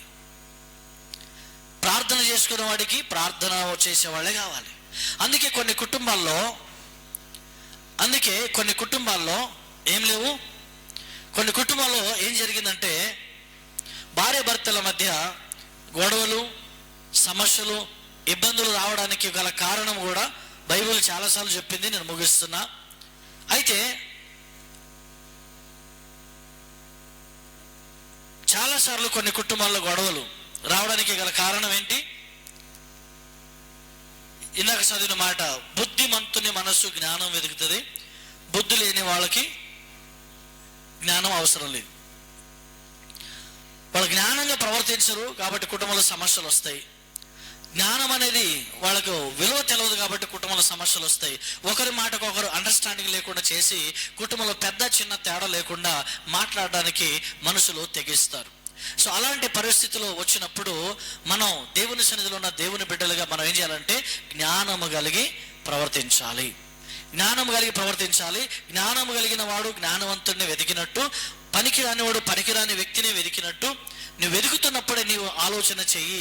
ఏమని ఆలోచన చేస్తావంటే, నేను జ్ఞానము కలిగిన వాడిని వెతుకుతున్నానా, జ్ఞానము లేని వారిని వెతుకుతున్నానా అని నీ కొరకు నీవు కనిపెట్టుకోవాలి. నీకే తెలుసు. నువ్వు కలిసి మాట్లాడడం ద్వారా తెలుస్తుంది. 2 రోజులు నాతో మాట్లాడితే పాస్టర్ అయ్యగారు ఎలాంటి వారో మీకు తెలిసిపోతుంది. కాబట్టి ఆయన మాట వినాలా వినకూడదో మీకు అర్థమవుతుంది. కాబట్టి నేను కూడా అంటున్నా, సమాజంలో కొందరిని నమ్మి కొంతమంది మోసపోయారు. ఈ రోజు వరకు కూడా వాళ్ళ కుటుంబంలో సమాధానం లేదు. ఈ రోజు వరకు కూడా వాళ్ళ కుటుంబంలో ఐక్యత లేదు. ఈ రోజు వరకు కూడా వాళ్ళు ప్రశాంతంగా భోజనం చేసిన రోజులు లేవు. కాబట్టి అలాంటి స్థితిలో ఎవరైతే ఇరుక్కుపోయి ఉన్నారో బైబిల్ చెప్తా ఉంది, నువ్వు అడుగు వేయటమే తప్పుడు అడుగులు వేశావు. కాబట్టి ఇక నుంచి దేవుడే నీ స్థితి మార్చాలి. దేవునికి నమ్మకంగా ఉంటే భార్య భర్తలు, తల్లిదండ్రులు, పిల్లలు కలిసి దేవుని నమ్మకంగా ఉండగలిగితే మీ స్థితి మార్చగలిగిన వాడు యేసయ్య. హల్లెలూయా. మీ బ్రతుకును మార్చగలిగిన వాడు యేసయ్య. సమాధానము నింపగలిగిన వాడు యేసయ్య. ఐక్యత తీసుకురావలసిన వాడు యేసయ్య. నిన్ను పరిస్థితులను మార్చి పరిశుద్ధులుగా చేయగలిగిన వాడు కూడా యేసయ్యనే. కాబట్టి ఈరోజు జ్ఞానము గలవారై ఉండుడి అనే వాస్తవాన్ని మీ ముందుకు తీసుకొస్తూ, మొదటగా జ్ఞానము కలిగిన వాడు చేసే పనిని ఇతరులను రక్షిస్తాడని బైబిల్ సెలవిచ్చింది. జ్ఞానము లేని వాడు ఇతరులను పోగొట్టుకుంటాడు, కానీ జ్ఞానం కలిగిన వాడు ఇతరులను సంపాదించుకుంటాడు. 4 మనుషులు సంపాదించుకుంటాడు. మీకు తెలుసా, ఇంట్లో ₹1 ఉండదు. వారింట్లో అన్ని పరిస్థితులు అనుకూలంగా ఉండకపోయినా ఆయన మాట మీద వందల వేల మంది మంచోడు మంచోడు మంచోడు మంచోడు అని పేరు పొందుకున్నారు. చాలా మందికి డబ్బు అవసరం లేదు. చాలా మంది ఈ రోజు వరకు కూడా పేరు కోసమే కష్టపడుతున్నారు. నాకు మంచి పేరు రావాలి, నాకు మంచి పేరు రావాలి, మంచి పేరు రావాలి. ప్రియమైన దేవుని బిడ్డలారా, మంచి పేరు రావాలంటే నువ్వు దేవుని సేవకుడు, దేవుని సంఘాన్ని నువ్వు ప్రేమించి దేవునికి ఇష్టమైన పాత్రగా నువ్వు జీవిస్తే, ప్రతిరోజు దేవునితో సావాసం చేయగలిగితే దేవుడు నీకు మంచి వ్యక్తిగా మారుస్తాడు. నేను మంచోడిని మెడలో బోర్డు పెట్టుకొని తిరిగితే నీకెవరు మంచోడని అనరు. ₹1,00,00,000 ఇచ్చిన నోరు రాదు. కానీ నువ్వేమి చేయకపోయినా కానీ మంచోడు మంచోడు మంచోడు అనే మాట దేవుడే నీ పక్షం నుండి పలికిస్తాడు. రెండవది, అనేకుల కోపము చల్లారుస్తుంది ఈ మంచివాణి, జ్ఞానము కలిగిన వాని ఆలోచన. జ్ఞానం కలిగిన వ్యక్తిగా నువ్వు ఉంటే నీ కోపం నీ మంచితనం ఇతరుల కోపం చల్లార్చాలి. నేను ఒరే అంటే వాడు కూడా ఒరేనే అంటాడు. వాడు ఒరే అంటే నువ్వేమనాలి, ఏమైందన్నా అనాలి. సగం చచ్చిపోతాడు.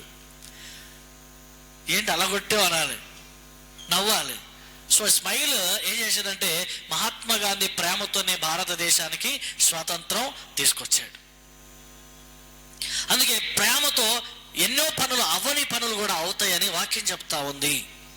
కాబట్టి నువ్వు ప్రేమని సంపాదించుకో. ఆ ప్రేమమూర్తి ఎవరంటే యేసయ్య. ఆ యేసయ్యను సంపాదించుకున్న వారిలోనే ప్రేమ ఉంటుంది. ఆ ప్రేమ ఉన్నవాడే యేసయ్య బిడ్డ అవుతాడు. ప్రేమ లేనివాడు నా వాడు కాదు అని బైబిల్ చెప్తుంది. నేను చెప్పిన మాట కాదు అది. ప్రేమ లేనివాడు నా వాడు కాదు, నా వాడు కాదు. కొంచెం చిన్నదానికే ఓయ్ అంటాడు. ఆయన దేవుని వాడు కాదు, దయ్యం వాడు. దయ్యం ఆయనలో ఉంటుంది. దయ్యము క్రియ ఆయనలో పెడుతుంది. దయ్యము కోపము రేపిస్తుంది. దయ్యము ఆ కుటుంబాన్ని సమాధానం లేకుండా చేస్తుంది. కాబట్టి దేవుడు అంటున్నాడు, నీకు పరిస్థితులు ఎలా ఉన్నా కానీ ఏం చేయాలో తెలుసా, ప్రేమ కలిగి ప్రవర్తించాలి. నీ ప్రేమను చూసి అపవాది సిగ్గుతో తల వంచుకోవాలి. నీ ప్రేమను చూసి, నువ్వు విధేయత చూపిస్తున్న పద్ధతిని చూసి వాడు ఉరేసుకొని చచ్చిపోవాలనిపించాలి. మీకు తెలుసా, యేసయ్యకు, ప్రేమమూర్తి అయిన యేసయ్యకు ఇస్కరియోతు యూదా అమ్మేశాడు. ఎంత మోసం కదా! అమ్మేశాడు. అమ్మేసిన వ్యక్తికి యేసయ్య ప్రేమ అర్థమైంది. ఏం చేసుకున్నాడు? ఉరి వేసుకొని చచ్చిపోయిండు. అందుకే చెప్తున్నా నేను, నీవు ప్రేమగా జీవిస్తే, నీలో క్రీస్తు ప్రేమ చూపిస్తే, నిన్ను ఎవరు నీ జోలికి వచ్చినా వాడు తప్పు తెలుసుకున్న తర్వాత ఉరి వేసుకొని చచ్చిపోతాడు. హల్లెలూయా. నీ జోలికి అనవసరంగా, అందుకే దేవుడు అన్నాడు, నిన్నెవరన్నా ముట్టితే నా కంటి గుడ్డును ముట్టినట్టే నేను చూసుకుంటా సంగతి అన్నాడు. వాడికి వాడు సావు వాడు చస్తాడు, ఆమె సావు ఆమె చస్తుంది. కాబట్టి ప్రేమ లేకుండా ఉండొద్దు. దేవుని ప్రేమ కలిగిన వ్యక్తిగా మారదాం. ఈరోజు దేవుని బిడ్డలు అంటే ప్రేమ కలవాలనే పేరుకు ప్రతిభిన్నంగా మనం జీవించదాం. దేవునికి ఇష్టమైన పాత్రగా మారుదామని ఈ మాటలు మీకు తెలియపరుస్తూ ముగిస్తున్నా. దేవుడు ఈ మాటలు దీవించి ఆశీర్వదించి నడిపించునుగాక. ఆమేన్. తలలు వంచుదాం, ప్రార్థన చేసుకుందాం. పరిశుద్ధుడైన దేవుడు, కృప కలిగిన దేవుడు, ఆశ్చర్యకరుడు, నమ్మదగిన యేసయ్య, ఈరోజు జ్ఞానము కలిగి జీవించుడి అని చెప్పాడు. జ్ఞానము లేనివాడు తండ్రిని బాధ పెడతాడు, తల్లి మాట తిరస్కరిస్తాడు. జ్ఞానము లేనివాడికి తల్లిదండ్రులు అంటే విలువ లేదు. తల్లిదండ్రులకే విలువ ఇవ్వలేని వాడు సమాజానికి కూడా విలువ ఇవ్వడు. అందుకని పైకి నటించేదానికంటే, పైన మంచివాడు కాదు, మంచి ఆమె కాదు అని మనుషులు చెప్పినా, దేవునితో మంచి సావాసం కలిగి ఉండి ప్రార్థన శక్తి కలిగి ఉన్నవాడు కావాలి సమాజానికి. దేవుని సంఘానికి అలాంటి మంచి వ్యక్తులు కావాలని సంఘం వెతుకుతా ఉంది. సంఘం ప్రార్థన చేస్తా ఉంది. దేవుని కృప కలిగిన హస్తాల్లో నువ్వు ఉన్నావు. దేవుని అభయ హస్తములు నువ్వు పడ్డావు. దేవుని కనికరము ద్వారా నువ్వు ఆశీర్వదించబడ్డావు. పరిశుద్ధుడా, నీకు వందనాలు. Thank you lord. ఆశీర్వదించండి, బలపరచండి నాయన. ఈ దిన వాక్యం అంతా కూడా నీ ప్రియ బిడ్డలు, అయ్యో నేను జ్ఞానులతో సావాసం చేయవలసింది, జ్ఞానము లేని వారితో సావాసం చేసి నేను చెడిపోయాను, అలా కాకుండా ఈ రోజు నుంచి నేను జ్ఞానముతో ప్రవర్తిస్తా, జ్ఞానులతోనే సావాసం చేస్తా, ప్రార్థన చేసే వాళ్ళతోనే సావాసం చేస్తా. ప్రార్థన లేకపోతే ఎవరు నాకు వద్దు, ప్రార్థనే నా జీవితంలో ఉండాలి. ప్రార్థన ద్వారా అన్ని సాధ్యం అవుతాయి. క్రీస్తు ప్రేమ సాధ్యం అవుతుంది అని తెలియపరుచుకున్న నీ ప్రియ బిడ్డలందరిని బట్టి ప్రార్థన చేస్తున్నాను. కృపతో వారిని ఆదరించండి, కృపతో వారిని బలపరచండి, కృపతో వారిని నింపండి. ప్రభు నీకు స్తోత్రాలు. కార్యము చేయగలిగిన పరిశుద్ధుడ నీకు వందనాలు. ఆశ్చర్య కార్యాలు చేసి మహిమ ఘనత మీరు తెచ్చుకోమని ప్రార్థన చేస్తున్నాను.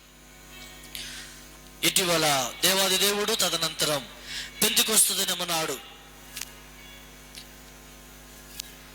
సాయంకాలమున తండ్రి అయిన దేవుడు ఒక రొట్టెను తీసుకొని అందులో ద్రాక్ష రసాన్ని, అందులో రొట్టెను తీసుకొని పరలోకపు వైపు చూస్తూ తండ్రి కుమార పరిశుద్ధాత్మ నామములో కృతజ్ఞతాస్తుతులు చెల్లించగా ఆ రొట్టె యేసు శరీరముగా మార్చబడెను. సేవకునిగా, అభిషక్తునిగా, దేవుడిచ్చిన కృపగా ఈ రొట్టెను ప్రతిష్టపరుస్తున్నాను, యేసు శరీరంగా మారుస్తూ ఉన్నాను. పెంతెకొస్తు దినమున ప్రభు విరిచి తన శిష్యులకు ఇచ్చినట్టుగా ఈ రోజు వరకు కూడా తన బ్రతికే ఉన్నాడని, ఆయన సజీవుడని తెలియపరిచిన రీతిగా క్రీస్తు శరీరం విరువబడింది, మీ ఎదుగు పంపబడుతూ ఉంది. బాప్తిసం పొందిన వారు మీ కుడి చేయి పైకి చూపించండి. యేసయ్య శరీరం మీ ఎద్దకు వస్తుంది. యేసయ్య శరీరంలో మీరు పాల్గొనాలి. ఎవరి మీద కోపమున్నా, యోగ్యత లేకుండా ఉంటే దయచేసి అందులో చేయవేయొద్దు.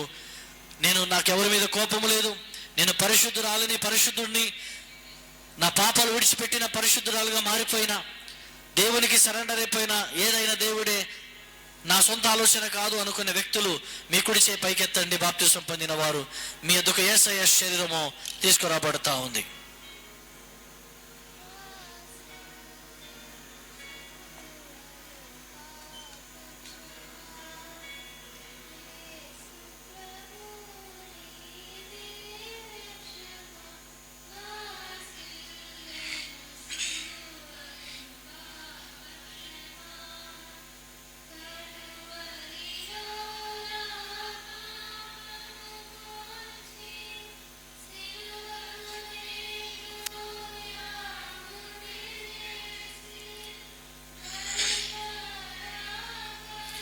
చేతులెత్తిన వారికి క్రీస్తు శరీరం వచ్చి ఉన్నది. మీ యొద్దకు క్రీస్తు శరీరము రాగానే కొంతవరకు మాత్రమే తీసుకోండి, మిగతా వారికి కూడా క్రీస్తు శరీరం అందించబడాలి. ప్రభు నీ దీవెక్ష వాసిల్లెను శిలువలో పాపక్షమా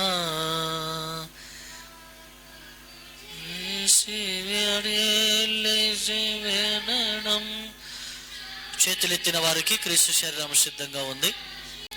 చేతులెత్తిన వారికి మాత్రమే క్రీస్తు శరీరం ఇవ్వబడుతూ ఉంది.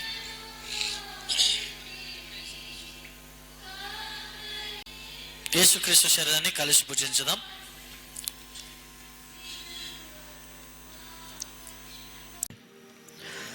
బాప్తిజం పొందిన వారు, యేసయ్య శరీరంలో పాల్గొన్నవారు మీ కుడి చేయి పైకి చూపించండి. యేసయ్య రక్తం మీ ఎద్దుకు వస్తుంది.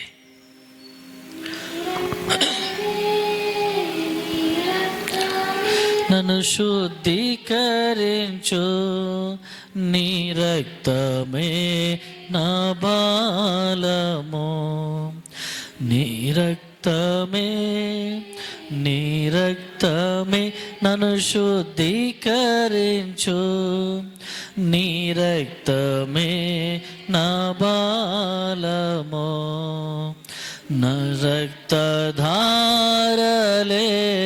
ఇలా పాపికాశ్రయమునిచ్చును, నీ రక్తధారలే ఇలా పాపికాశ్రయమునిచ్చును. పరిశుద్ధ తండ్రి పాపిని కడగి పవిత్ర పరచుము, పరిశుద్ధ తండ్రి పాపిని కడగి పవిత్ర పరచుము, ఈ రక్తమే. అందరికీ యేసయ్య రక్తం వచ్చిన యెడల కలిసి క్రీస్తు రక్తాన్ని త్రాగుదాం.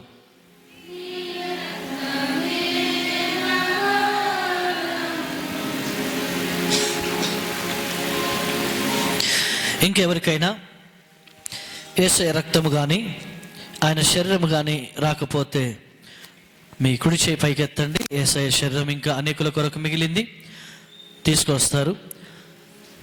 ఒకవేళ అందరికీ వచ్చిన యెడల యేసయ్య శరీరము యేసయ్య రక్తం మిగిలి ఉన్నది.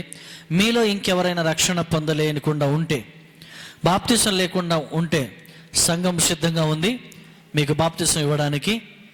ఈ ఆరాధనలో ఉన్నప్పుడే నేను బాప్తిసం తీసుకోవాలి అని దేవుడు ప్రేరేపిస్తున్నాడు అనిపిస్తే మీ కుడి చేయి పైకి లేపండి.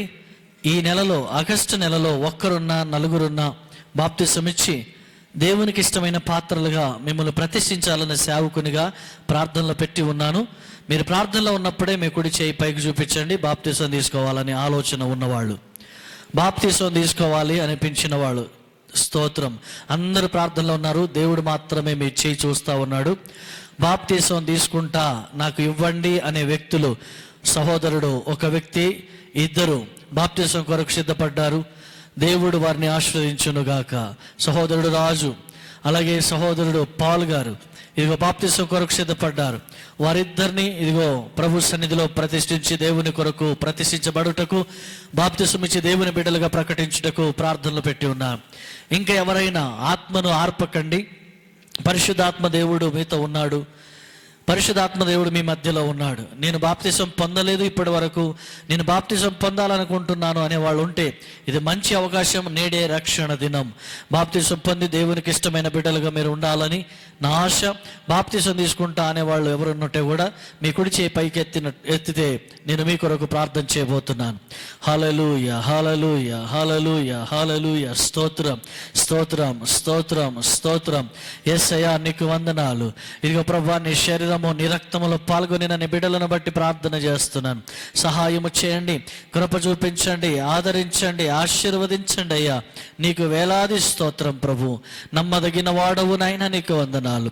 కృపా కనికరము గల తండ్రివి, నీకు వందనాలు. నీ శరీరము నీ రక్తములో పాల్గొనే కృప ఇచ్చినందుకు వందనాలు. ఈ దినం ప్రభువా, ఇందరూ రాలేకపోయి ఉన్నారు, వారిని బట్టి కూడా ప్రార్థన చేస్తున్నాం. కొందరు హాస్పిటల్లో ఉన్నారు, కొందరు ఇంకెక్కడ ఉన్నారో ప్రయాణంలో ఉన్నారు, వారిని కూడా జ్ఞాపకం చేసుకో. నా ప్రభు, వారి చుట్టూ నీ కంచె కాపుదలు ఉంచండి, నీ బలమైన అభిషేకం దయచేయండి. ఇదిగో నీ శరీరము నీ రక్తంలో పాల్గొనిన ప్రతి ఒక్కరికి బలహీనతలు, రుగ్మతలు, దయ్యపు శక్తులు, మంత్రశక్తులు, శరీరంలో ఉన్న వీక్నెస్ ఏది ఉన్నా దూరమై పోవునుగాక. పరిశుద్ధాత్మతో వారిని నింపుదురుగాక అని ప్రార్థన చేస్తున్నా. కార్యము జరిగించి మహిమ పొందుమని. మరి కొద్ది సమయంలో మొక్కుబడులు, ప్రతిష్ఠిత అర్పణలు, కానుకలు మేము తీసుకురాబోతున్నాం. యథార్థంగా అర్పించి మీరిచ్చే దీవెనలు పొందినట్లుగా సహాయము చేసి మహిమ పొందుమని యేసుక్రీస్తు నామములో ప్రార్థించి అడిగి పొంది ఉన్నాము తండ్రి. ఆమేన్, ఆమేన్. ప్రత్యేకమైన పాట పాడి దేవుని మహింపరచాలని అనుకుంటే ఎవరైనా ముందు రావచ్చు. వచ్చి మీరు పాట పాడుతుండగా కానుకలు సమర్పించుకొని ఆఖరి ప్రార్థన ఆశీర్వాదంతో ముగించబోతున్నాం. పాటలు పాడాలి అనే ఆశ కలిగిన వారు ఎవరైనా ఉంటే పాడుతుండగా కానుకలు సమర్పించబడతాయి. మీరు ప్రేయర్ రిక్వెస్ట్ ఏమైనా ఉంటే కానుకల కవర్ మీద రాయండి. కొందరు రాయకుండానే ఇస్తున్నారు. ఖచ్చితంగా ప్రతి ఇంట్లో ఏదో అవసరం ఉంటుంది కాబట్టి ఆ అవసరత తెలియపరిస్తే మేము మీకు స్పందించి ప్రార్థన చేయడం, ఫోన్ చేయడం కానీ లేదా మెసేజ్ పెట్టడం కానీ, ప్రతి ఉదయము గ్లోబల్ ప్రేయర్ టవర్ ద్వారా మీ కొరకు ప్రార్థన చేయడం కానీ జరుగుతుంది. కాబట్టి ఇది మర్చిపోకుండా మీరు పాటించాలని ప్రభు పేరిట మనవి చేస్తున్నాను. ప్రేరేపించబడిన వారు వచ్చి పాడుతుండగా, ప్రభుని మహింపరుస్తుండగా కానుకలు సమర్పించుకుందాం.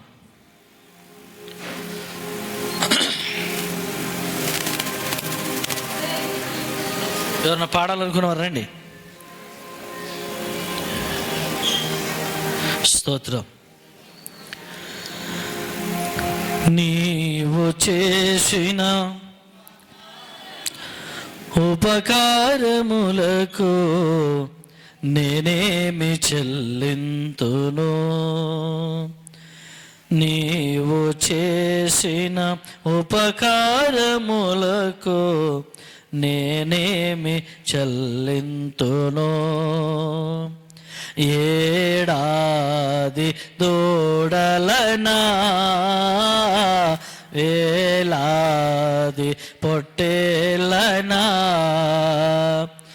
ఏడాది దూడలనా,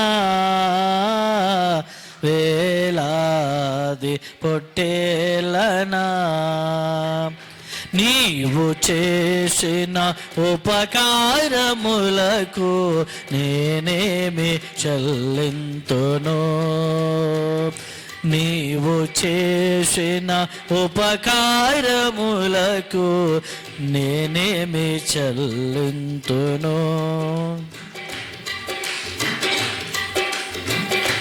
ప్రతి ఒక్కరు కూడా వచ్చిన వాళ్ళు కలిసి పాడదాం. వేలాది నదులంత విస్తార తైలము నీకిచ్చిన చాలునా. ఆమేన్. వేలాది నదులంత విస్తార తైలము నీకిచ్చిన చాలునా. గర్భఫలమైన నా జ్యేష్ఠ పుత్రుని నీకిచ్చిన చాలునా. గర్భఫలమైన నా జ్యేష్ఠ పుత్రుని నీకిచ్చిన చాలునా.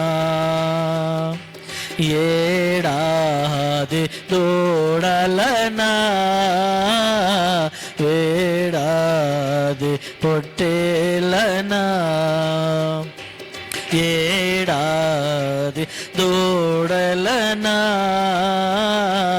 వేలాది పొట్టేలనా, నీవు చేసిన ఉపకారములకు నేనేమి చెల్లింతును. మరణ పాత్రుడ నయ్యున్న నాకై మరణించి శిలువలో, మరణ పాత్రుడ నయ్యున్న నాకై మరణించి శిలువలో, కరుణ చూపి నీ జీవ మార్గాన నడిపించుమో యేసయ్యా. కరుణ చూపి నీ జీవ మార్గాన నడిపించుమో యేసయ్యా. ఏడాది దూడలనా వేలాది పొట్టేలనా, ఏడాది దూడలనా వేలాది పొట్టేలనా, నీవు చేసిన ఉపకారములకు నేనేమి చెల్లింతును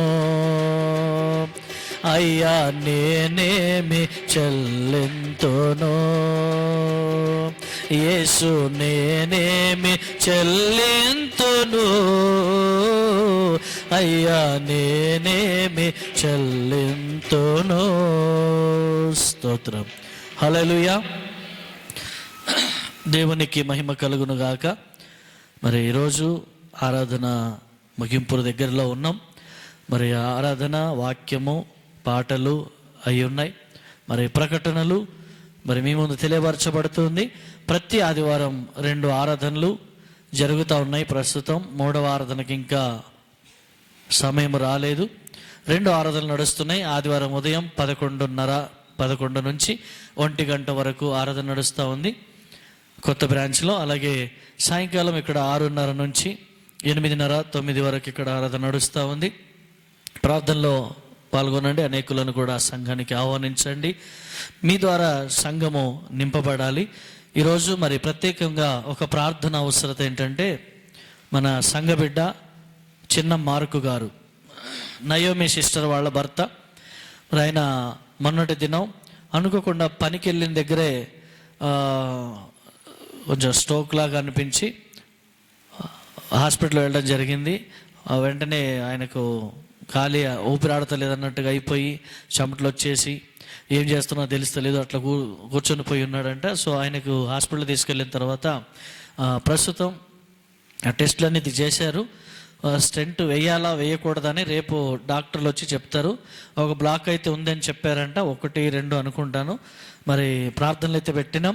దేవుని చిత్తం అయితే ఈ రాత్రి ఆయనకు సంపూర్ణ స్వస్థత రావాలి. రేపు స్టెంట్ కూడా అవసరం లేదని దేవుడు అక్కడ కార్యం చేయాలి. హల్లెలూయా. ఇది సంఘములో జరగవలసిన అద్భుతం. కాబట్టి ప్రార్థనలు జ్ఞాపకం చేసుకోండి. దేవుడు కార్యం చేస్తాడు, నమ్ముతున్నాం, విశ్వసిస్తున్నాం. మరి ఆ కుటుంబ సభ్యులు ఈరోజు దాదాపు 10 మంది 12 వస్తారు. అక్కడ నుంచి సైదాబాద్ కాలనీ మదనపేట మండి దగ్గర నుంచి కూడా ఇక్కడ దాకా వస్తారు. సో వారెవరు కూడా ఈరోజు రాలేకపోయి ఉన్నారు. వారి కొరకు ప్రార్థన చేస్తున్నాం. ఆ కుటుంబం గొప్ప సాక్ష్యం కలిగిన కుటుంబం. ఇంతకుముందు కూడా చెప్పిన, పిల్లలు లేనప్పుడు చాలా వేదన పడ్డారు, బాధపడ్డారు. దేవుడు ఆశీర్వదించి 3 మగ పిల్లల్ని ఇచ్చారు. పెద్ద కుమారుడు బీటెక్ చదువుతున్నాడు. ఇప్పుడు మన సంఘంకి వచ్చిన తర్వాత దేవుడు కార్యం చేశాడు వాళ్ళ దగ్గర. సో ఆ బిడ్డల కొరకు మేము ప్రార్థన చేయవారమై ఉన్నాం, ప్రార్థన చేస్తూ ఉంటాం. మీరు కూడా చేయండి. రెండవది, మన సంఘం నుంచి విదేశం వెళ్ళి జాబ్ కొరకు, చదువు కొరకు వెళ్ళినటువంటి బిడ్డలు ఉన్నారు. సో వారి కొరకు మేము ప్రార్థన చేస్తున్నాం. మీరు కూడా వ్యక్తిగతంగా ప్రార్థనలో పెట్టండి. అలాగే పని లేక, ఉద్యోగం లేక, ఇంట్లో ఉండి బాధపడుతూ పని లేదని దుఃఖిస్తున్న వారు ఉన్నారు. వారికి చేతి నిండా ప్రభు పని ఇవ్వాలని ప్రార్థనలో పెట్టండి. కొంతమంది పిల్లలు చదువుకోవట్లేదు, చదువు అవ్వట్లేదు, ఎంత చదివినా గుర్తుండట్లేదు, వీనికి ఏం వస్తలేదని బిడ్డల గురించి ఫీజు కట్టిన తల్లిదండ్రులు బాధపడుతున్నారు. సో అలాంటి తల్లిదండ్రులకు కూడా మేము ప్రార్థన చేయాలి. ఆ బిడ్డలకు కూడా మంచి జ్ఞానం దేవుడు ఇవ్వాలని ప్రార్థనలు పెడదాం. సో ఈరోజు ప్రత్యేకంగా మన సంఘం తల్లి దైవజనరాలు మరి పాస్టరమ్మ గారి జన్మదినం ఈరోజు. సో ఆమె కొరకు మీరు వ్యక్తిగతంగా ప్రార్థన చేయాలని ప్రభు పేరట మనవి చేస్తున్నాను. వేదిక మీదకి వస్తారు, నేను ప్రార్థన చేస్తా, అంతటితో కార్యక్రమం ముగించబడుతుంది. రెండవది, ఆమె బర్త్డే చేయలేదు అని లోపల మేము బాధపడ్డాం. కానీ రాత్రే కేక్ కట్ చేసినాం. ఒక చిన్నది, ఒక 1/2 కిలో కేకు తెచ్చి కట్ చేసినాం. దేవుడు కార్యం చేసినాడు. సో మూడవది ఏంటంటే, ఆమె బర్త్డేకి దేవుడు మన సంఘంలో కొత్తగా పరిచయమై ఇప్పుడిప్పుడే కలుస్తూ మాట్లాడుతున్న తరుణంలో మంచి మెకానిక్, మా సహోదరుడు, తమ్ముడు మన మధ్యలో ఉన్నాడు. బాలరాజ్ మెకానిక్ అయినా వెనకాల ఉన్నారు. సో ఆయన ద్వారా నేను సేవకునిగా చాలా రోజుల నుంచి కారు కొనాలి, ఇబ్బంది అవుతుంది అని చాలా బాధపడ్డాం. కానీ డబ్బులు లేవు. బాధపడితే లాభం ఏంటి? డబ్బులు ఉండాలి కదా. బాధపడితే కారు వస్తుందా? డబ్బులు ఇస్తే కారు వస్తుంది. సో అలా ప్రార్థన చేసి దేవుని అడిగినాం. మన బడ్జెట్లో ఎవరిని అడిగినా కూడా టక్కుమని ఇచ్చేంత బడ్జెట్లో రావాలి ప్రభు అని అడిగితే దేవుడు కృప చూపించిండు. ఆయన చాలా తిరిగి అన్న ఖచ్చితంగా మంచి కారు ఇప్పించే తీరుతా, నీ బడ్జెట్లోనే వస్తుంది, నువ్వు టెన్షన్ తీసుకో, కొంచెం టైం తీసుకో అన్నాడు. నేను అనుకున్నా ఈ సంవత్సరం మొదలు పెడితే ఇంకో సంవత్సరం పడుతుందేమో, సరేలే దేవుని చిత్తం ఎప్పుడైతే అప్పుడు వస్తుంది అనుకొని మళ్ళీ అలా ఉన్నాం. కానీ దేవుని చిత్తం ఏంటో ఒక కారు చూసినాం, చాలా నచ్చింది. 80,000 ఒక్క రూపాయి తగ్గదన్నాడు. వాళ్ళ అబ్బాయి అమెరికాలో ఉంటాడు, ఆయన నీట్గా పెట్టుకున్నాడు కారు. అదని అడిగాం, అంత బడ్జెట్ లేదని వెనక్కి వచ్చేసాం. అప్పటికన్నా ఒక 50,000 ఇద్దాం ఎట్లా అడ్జస్ట్ చేసి ఎవరి దగ్గర తీసుకొస్తా, ఇంకా 30,000 ఆగుతాడేమో అడుగునానా అంటే లేదన్నా అడిగినా ఆల్రెడీ, కానీ ఆయన ఒప్పుకోవట్లేదని చెప్పడం జరిగింది. దాంతోపాటు దేవుని చిత్తం లేదేమో వదిలిపెడదాం, మనం బాధపడొద్దులే అని వదిలేసిన 3 రోజులకే తన ద్వారానే మళ్ళా రామంతపూర్లో అసలు ఆ కార్ మన కోసం ఉందేమో అనిపించింది నాకైతే. అంత చక్కగా అన్ని పాత మోడల్ అయినప్పటికీ కూడా ఎలా ఉందంటే చాలా నీట్గా ఉంది బండి. మరి అది నీట్గా ఉందని చెప్తే ఎలా తెలుస్తుంది మీకు? వచ్చింది, తీసుకొచ్చాడు తమ్ముడు. మరి ఆయనే వచ్చి పాస్టర్ గారి గిఫ్ట్గా ఆ తాళం ఆమెకి ఇచ్చేసాను, మాది కాదు. ఆమె బర్త్డేకి వచ్చింది కాబట్టి ఆమె పేరు మీద రిజిస్ట్రేషన్ అవుతుంది. ఈ సేవ కొరకు వాడబడుతుంది. నాకు వేరే ఆధారం లేదు, సేవే ఆధారం కనుక ఆ సేవ కొరకు వాడబడుతున్నప్పుడు చాలా ఇబ్బంది అవుతుంది. పిల్లలు మేము వెళ్ళాలంటే చిన్న ఫంక్షన్లకి ఎక్కడికి వెళ్ళినా కూడా అది ఉపయోగపడుతుంది. దానికి చిన్న పనులు కూడా ఉండేవి. ఆయనే దగ్గరుండానా నేను చేస్తా అన్నీ అని. ఆయన ఏం చేశాడో తెలియదు, ఎంత అయిందో తెలియదు, ఆయనే ముందుండి అన్నీ చూసుకున్నాడు. అందుని బట్టి కూడా నేను ప్రభువుని స్తుతిస్తున్నా. చాలా తక్కువ డబ్బులు, ఎంత తెలుసా? 47,000. 47,000కే కారు వచ్చిందంటే నేను ఆశ్చర్యపోతున్నా. మరి ఆయన ఏం మాట్లాడాడో నాకు తెలియదు, కానీ దేవుడు ఆయనను తన కుటుంబం సిస్టర్ని కూడా ఆశీర్వదించాలి. మరి హైత్ నగర్లో బ్రాంచ్ పెట్టాలంటున్నాం కదా, అందులో ప్రథమ కుటుంబం వాళ్ళే. దాని కొరకు కూడా ప్రార్థన చేయండి. మరి ఆ కుటుంబం ద్వారా అక్కడ ఒక మంచి సంఘం స్థిరపడాలి, స్థాపించబడాలని మనస్ఫూర్తిగా కోరుతూ ఈ మాటలు తెలియపరుస్తూ ముగిస్తున్నాం. కాబట్టి మరి పాస్టర్ గారు వేదిక మీదకి వస్తే ప్రార్థన చేసి ముందుకు వెళ్దాం. మీ అందరికీ సంఘం రుచికరమైన భోజనం, బర్త్డే సందర్భంగా అందరు నాన్ వెజ్ తిని ఇబ్బంది పడుతున్నారని ఆరోగ్యం కోసం ఈరోజు ఆలుగడ్డ వంకాయ మరి మంచి సాంబారు అన్నంతో ఈరోజు భోజనాలు ఏర్పాటు చేయబడ్డాయి. మరి పాస్టర్ గారి బర్త్డే సందర్భంగా మీరందరూ కూడా తృప్తిగా భోజనం చేసి పాస్టర్ గారిని అలాగే షాలోమ్ టెంపుల్ సంఘాన్ని ముందుగా మీరు ఆశీర్వదించాలని మనస్ఫూర్తిగా కోరుతున్నాం. దయచేసి అందరూ లేచి నిలబడదాం, ఆఖరిగా ప్రార్థన చేద్దాం. ఈ సమయంలో అందరు నిలబడి ఉండగానే బాలరాజ్ సహోదరుడు ముందుకు వచ్చి ప్రార్థన అయిన తర్వాత పాస్టర్ గారికి ఆయన వచ్చి తాళం ఇవ్వాలని కోరుతున్నాం. ఆయన మరి సిస్టర్ ఇద్దరు కలిసి వస్తారు. ఓకే, చిన్న ప్రార్థన చేస్తా. రామ. పరిశుద్ధుడు, మహోన్నతుడు, కృప కనికరము కలిగిన తండ్రి, ఆశ్చర్యకరుడా నీకు వందనాలు, స్తోత్రం. నమ్మదగిన దేవుడు, కార్యము చేయగల దేవుడు, మహనీయుడు, మంచి కాపరి. ఈ సాయంకాలమున ఇదిగో తండ్రి ఆరాధనలో ఒక విలువైన వాక్యాన్ని విన్న తర్వాత నేను జ్ఞానము లేనివాడు, అనేకులు యవనస్తులు లేచుదురుగాక, అనేక ఉపదేశం చేసేవారు లేచుదురుగాక. బైబిల్ కాలేజీలో కూడా నీ బిడ్డలు కొంతమంది జాయిన్ అయ్యారు. ప్రతి బుధవారం సాయంత్రం క్లాస్కి వస్తున్నారు. వారిని, వారి కుటుంబాన్ని మీరు దీవించుదురుగాక అని ప్రార్థన చేస్తూ ఉన్నాను. ఇంకెవరికైతే ఆశ ఉందో వాళ్ళు కూడా జాయిన్ అవ్వడానికి సహాయం చేయండి. ముఖ్యంగా ప్రార్థిస్తున్నాను ప్రభువా, నీ బలమైనటువంటి సన్నిధిలో మేము ఉండగా నీ అభిషేకము ద్వారా మేము ఇంకా ఆశీర్వదించబడాలి. దేవా, మాకు ఆస్తులు అంతస్తులు కాదు, కానీ రాబోయే రోజుల్లో ప్రార్థనా శక్తితో కూడిన సంఘం నీ చేతిలో పెట్టాలి. అభిషేకం కలిగిన సంఘం నీ చేతిలో పెట్టాలి. బలమైనటువంటి విశ్వాసం కలిగిన అబ్రహాము సంతానం నీ చేతులు పెట్టాలి.